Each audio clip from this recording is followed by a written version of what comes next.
Hey guys, welcome back to another video on the Inside Spurs channel. Hope we're well. Hope we're still enjoying our Wednesday. I keep thinking it's Thursday, which I might have just ruined someone's week because of that.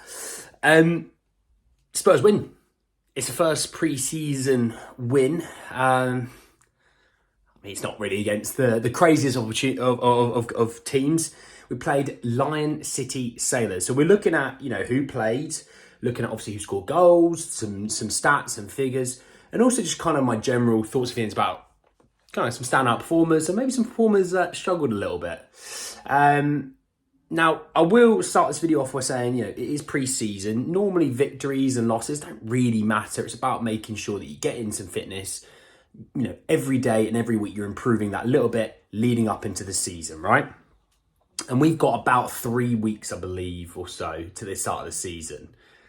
Don't quote me on that exactly. I will get it up in just a second for the first game of the season. But looking ahead at basically the game that we've just played. And a part of me is happy for some of the things I saw. And you could definitely see there's improvements, right? What I would say is there's definitely some things that definitely gave me a pause for concern. So looking at the starting team, we have Vicario in goal, and from right to left we had Porro, Romero, Ben Davies, Destiny Udogie. The three-man midfield was Pape Matar, Bissouma and James Maddison. The front three, Kulusevski, Kane and Son. So kind of a team, I think, other than, maybe a Ben Davies and Pape Matar that, is to be expected. I would say the majority of that would be the opening season team as well. I think you'll find that, the midfield two of Bissouma and Maddison will definitely be in there. The other position is up for debate depending on what happens with Højbjerg. Do we get a replacement?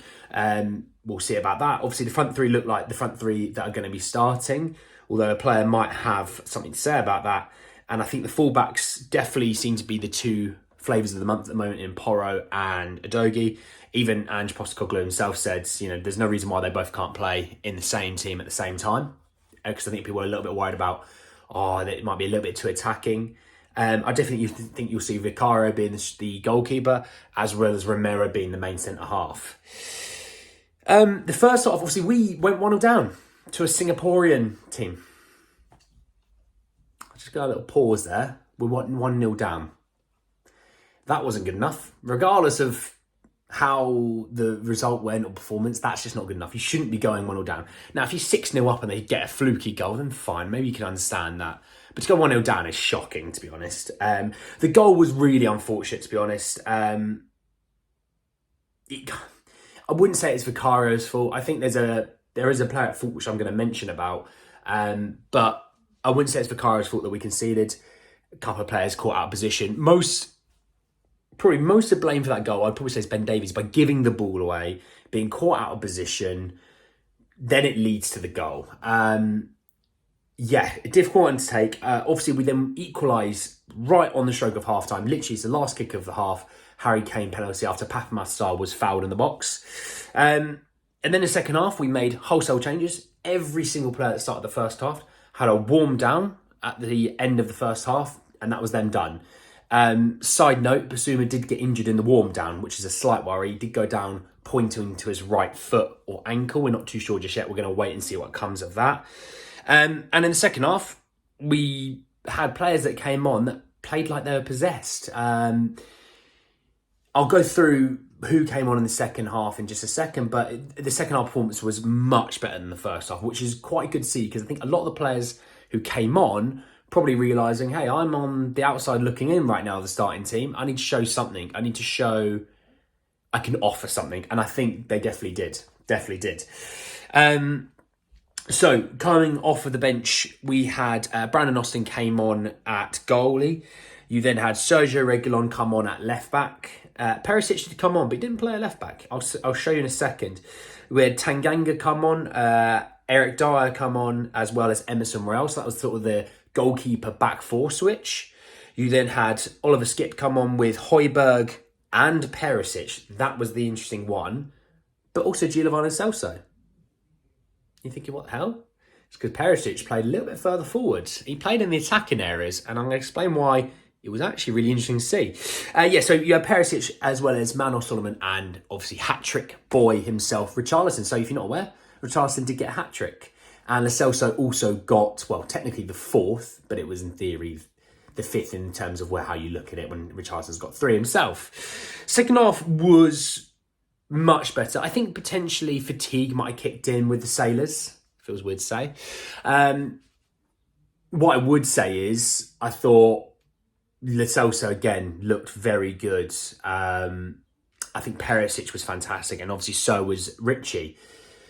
Really like the look of Manor Solomon. I'm going to put my hands up. I wasn't blown away when we first got him. I didn't think too much of him. I thought, can he be that good, this, that, and the other? So far, I've been impressed in pre-season with what we've seen in training and the 2 games I've seen of him. Definitely has a bit of creativity. And actually, we saw him play on the right, which I'm more used to seeing him on the left, which was really interesting, actually. I know the commentator in the first half was raving about Kulusevski. Overhit crosses, lost the ball, kind of was, I'm not ineffective. Ineffective is the wrong word, but didn't really show out the way the commentator was talking about. I didn't really see it as much as he did, whereas I saw Manor Solomon come on and I was really impressed with him on the right wing. Him and Richie definitely have a point to say, Kulusevski on the right wing, are you sold on that? Which I love, and that's the way a good team should have. You should have depth and options that if something's not going well or, someone's playing all right, but you're playing really well, you have a point. And it's always about if you do a lot and you do a lot of things well, you always have a leg to stand on. And if someone does try and criticise you, go, it's been 1 game, I played 6 games, I'm real, you've got something to fall back on, okay?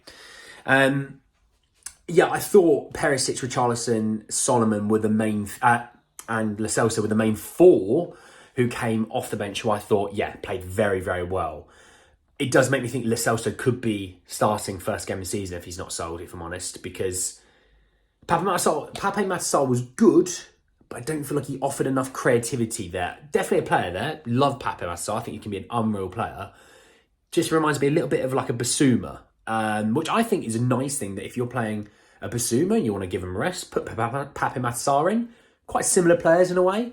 Lo Celso offers you something a little bit different. Being a left footer in there as well, can pick a pass, was very effective with his link-up play today. Scored a lovely goal as well.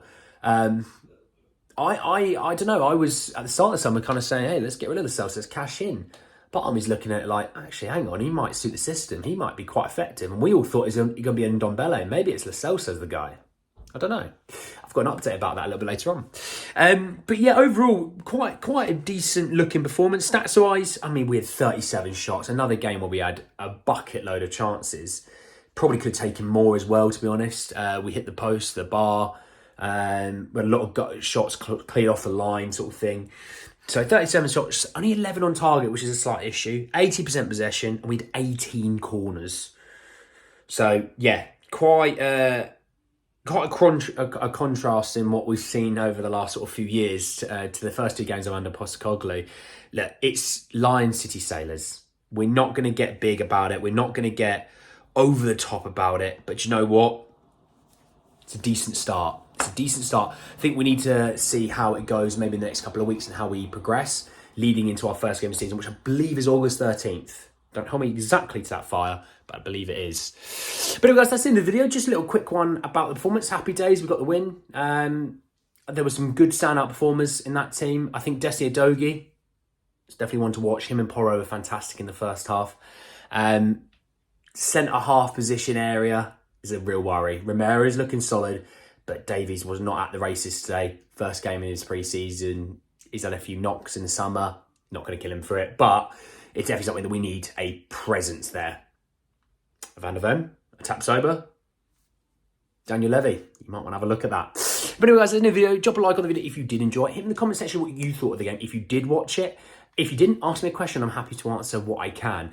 Subscribe to the channel if you are new and hit the bell notification for more. But anyway, guys, that's the end of the video. I'll have another one out shortly. I've got 2 more to come. I know. Don't say I don't treat you. And I'll see you all very soon. Take care, lads.